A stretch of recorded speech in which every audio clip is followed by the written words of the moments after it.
वंदे मातरम। नमस्कार, जय श्री राम।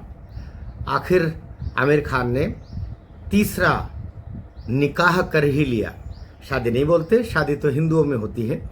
तीसरा निकाह किया और तीसरी हिंदू लड़की को बर्बादी के लिए कह लीजिए या फिर चौथी की प्रतीक्षा के लिए कह लीजिए, वो लेकर के आ गया। और इसका सबसे दुखद, सबसे चेतावनी वाला हिंदुओं के लिए जो वहाँ पर प्रदर्शन हुआ, मैं इसका उल्लेख इस वीडियो में करना चाह रहा हूँ। मेरी आपसे निवेदन है कि वीडियो में साथ तक बने रहिए और आखिर में टिप्पणी ज़रूर कीजिएगा। हो सकता आपको ये ठीक लग रहा हो, मुझे गलत लगा, और मुझे कहाँ कहाँ गलत लगा वो मैं कहना चाह रहा हूँ। ये देश के कानून के साथ भी खेल रहे हैं, ये देश के हिंदुओं की भावनाओं के साथ भी खेल रहे हैं। लव जिहाद एकाध का कहीं कहीं दिखाई देता है। एकाध से मतलब एक के साथ लव जिहाद कर लिया, लेकिन ऐसे फिल्म इंडस्ट्री के ये जो नालायक हैं, मैं नालायक शब्द भी बोल रहा हूँ, लायक नहीं है, वही तो नालायक है। ये परंपरा, कुपरंपरा जो बनी है फिल्मों के माध्यम से, और फिल्मों के माध्यम से ऐसी कि क्योंकि हम इनको अपनी मूर्खता से अनजाने ही अपने आइकॉन बना लेते हैं। हमें लगता है ये कर रहे हैं वो सही कर रहे हैं, और ऐसा हमको भी करना चाहिए। ठीक इसका प्रभाव हिंदू लड़कियों पर पड़ता है। हिंदू लड़कियों को लगता है कि क्या अंतर पड़ता है ये, अगर इसने आमिर खान ने पहले रीना दत्ता से शादी की। दत्ता जानते हैं दत्ता कौन होते हैं, है ना। एक अलग पूरे हमारे हिंदुओं का एक बड़ा वर्गिक तबका हमारा ये है। तो रीना दत्ता के साथ में वो भी कैसे, वो उधर 1987-88 के लगभग जो उसने किया, 86-87 के लगभग, फिल्मों से जुड़े। ये भी 21 साल का, रीना दत्ता भी 21 साल की, और उसके साथ में पहले गलबैया डाल करके और फिर ये आगे बढ़ गए, और फिर उसको अपने 2 औलादें उसकी गोद में डाल दी। जो लड़का अब 33 साल का है, इसकी लड़की जो रीना दत्ता से हुई वो 27 साल की। गजब। और इसकी लड़के की शादी अभी नहीं हुई है। लड़का 33 साल का, लड़की की शादी नहीं हुई, लेकिन इस चचा जान ने 61-62 की उम्र में पहुंच गया तीसरी शादी करने के लिए। पहली के साथ 15 साल। और सामान्यतः आप ये जितने मुस्लिम हीरो हैं, इनका कैलकुलेशन देख लीजिएगा।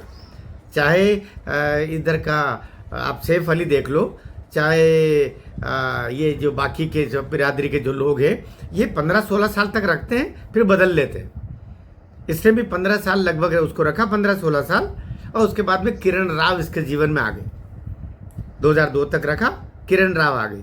2005 में किरण राव के साथ में इसने गलबैया की, और जो इनके संपर्क में आता है उसको ये अपने साथ में दैहिक रूप से उसको शोषण के लिए, जो भी के लिए, फंसा लेते हैं। रीना दत्ता भी चूंकि इसकी इंडस्ट्री के काम से इसके साथ काम करती थी, रीना दत्ता को फंसाया। फिर किरण राव को भी अब ना चश्मे बद्दू, उसकी गोद में भी एक संतान को डाल दिया। 3 संतान का ये बाप बन करके, और इसने तीसरी शादी की। माना कि गोरी स्प्रेड जो है वो पहले से उसकी एक संतान है, वो इवेंट का काम करती है, वो भी इसी के संपर्क में आई। अर्थात जो इनके मुस्लिम एक्टर्स के संपर्क में आएगी, जो भी महिला, खास तौर से हिंदू, इनको कोई मुस्लिम औरतें नहीं मिल रही, वो पहनने वाली वो नहीं मिल रही, इनको हिंदू ही लड़कियां क्यों मिलती हैं। चाहे सैफ अली हो, चाहे आपके ये बहुत लंबी फहरिस्त है। इनको हिंदू लड़कियां क्यों मिलती हैं? क्योंकि ये लव जिहाद से ये बताना चाहते बाकी हिंदू लड़कियों को कि तुम भी ऐसा करो। और इससे भी मैंने कहा था कि आखिर तक मेरे साथ में जुड़े रहिएगा। इसने क्या किया, और जो इसकी शादी में गए हिंदू, वो तो मैं सोचता हूँ कि उनको शर्म आनी चाहिए। इसकी शादी में भी गए, वो कल जो शादी हुई। और इसने क्या किया, जो मैं कहना चाह रहा हूँ, इसने अपनी पिछली दोनों औरतों को भी साथ में रखा, एक प्रदर्शनी लगा दी हिंदुओं की 3 औरतों की प्रदर्शन लगा दी कि इनका जीवन मैंने बर्बाद किया है, और देखो ये फिर भी खुश है। अर्थात हिंदू लड़कियां ऐसे ऐसे जो मुस्लिम एक्टर्स है, इनके झांसे में आने में कोई दिक्कत की बात नहीं है। देखो दोनों 3, अर्थात वैसे चौथी की तैयारी कर रहा हूं। ये तीसरी को जो लाया है ना, ये चौथी की भूमिका है, और इनके इसमें तो 4 तो वैसे एलो है।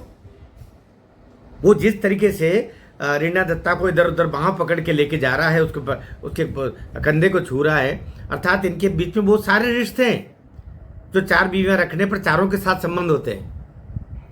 डूब मरने वाली बात है। और जो राज ठाकरे इसकी शादी में गया या अन्य लोग जो गए, मैं सोचता हूं कि उनको एक बार सोचना चाहिए कि तुम क्या कर रहे हो, तुम किन लोगों को बढ़ावा दे रहे हो।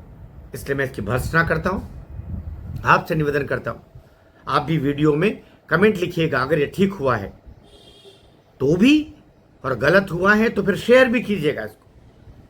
ये पूरा हिंदू कौम को नीचे दिखाने का षड्यंत्र है आमिर खान का, जो उसने वहां पर अपनी पिछली दोनों औरतों को वहां पर परेड कराई, एक तरीके से परेड कराई उनको खड़ा किया। ये अपने आप में शोषण है, अपने आप में अत्याचार है, हिंदू लड़कियों का, हिंदू औरतों का और हिंदू समाज का भी। आपको ठीक लगे तो आपकी मर्जी, मुझे ठीक नहीं लगा, मैंने वीडियो बनाया। भारत माता की जय।